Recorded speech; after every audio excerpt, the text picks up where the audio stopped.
اهلا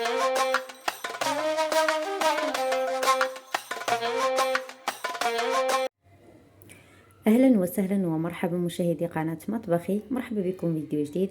اليوم ان شاء الله غادي نحضر معكم الكبسه بلا دهن، كتجي صراحه لذيذه بزاف، كنتمنى انكم تجربوها. نبداو على بركه الله. بالنسبه للمقادير، عندي هنا كاس اونص ديال الرز، عندي لدان تقطعته طريفات صغارين، بصله كبيره مشلضه. بالنسبه للتوابل، عندي هنايا سكينجبير، الخرقوم، ضامه ديال الدجاج، سكينجبير والبزار والملحه والربيع مقطع، معلقه صغيره ديال مركز الطماطم، وجوج دروس ديال الثوم وزيت الزيتون. عندي هنايا بالنسبه لهنا عندي معلقه ديال العطريه ديال الكبسه ومعلقه ديال المساخن ولا راس الحانوت، كل واحد وشنو كيقول لهم. نبداو على بركه الله. غادي ناخذ طنجره، غادي نوضع فيها زيت الزيتون، وغادي نوضع البصله اللي شلضنا،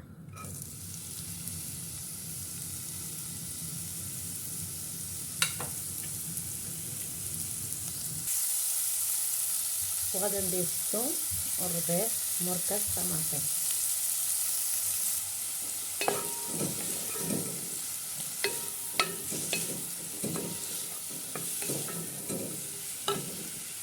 وغادي نضيف لدان،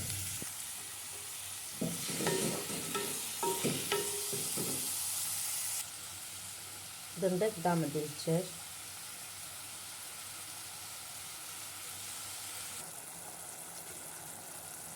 دابا غادي نضيف العطريه نسخن، والعطريه ديال الكبسه معلقه كبيره، وغادي نخلطوا جميع المكونات، وغادي نضيف الرز اللي غسلته مزيان،